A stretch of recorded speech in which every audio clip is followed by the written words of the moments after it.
Gospel means good news. August 17, 2025.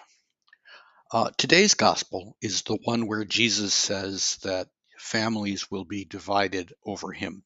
Quote, "Do you think that I have come to establish peace on the earth? No, I tell you, but rather division. From now on, a household will be divided, three against two, and two against three, and so on." Luke 12:51 and 52. The standard homily on this passage will tell us something about needing to stand up for Jesus, even if we face opposition. That is certainly what they told me in youth ministry 50 years ago. On that, a few thoughts. First, Jesus doesn't need me or anybody else to stand up for him. He is the Lord of the universe. I remember an exceptionally insipid t shirt from the 1970s that said, "Give Jesus a chance." Jesus doesn't need a chance.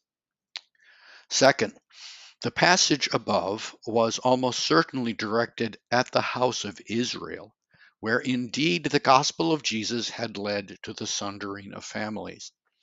By the time Luke's gospel was being written in around 80 or 85 AD, the division between Jewish followers of Jesus and more traditional Jews had pretty much become definitive.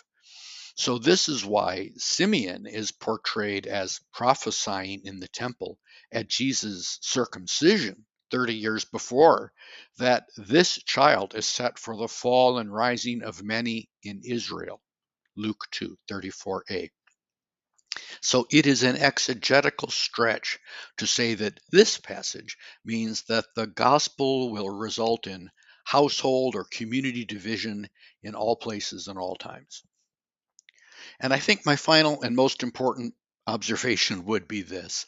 I just doubt that Jesus intended his followers to be so obnoxious that even their families would expel them. This is the same Jesus who commanded us, "Love your enemies, do good to those who hate you, bless those who curse you," right? Luke 6:27. Even more to the point, this is the same Jesus who announced his message at the start of his public ministry as good news, release of captives, recovery of sight, liberty, an acceptable year of the Lord. Luke 4:18 and 19. As I say to our candidates in OCIA, if anything I ever say to them about Jesus or the church doesn't sound like good news, stop me at once and demand a clarification.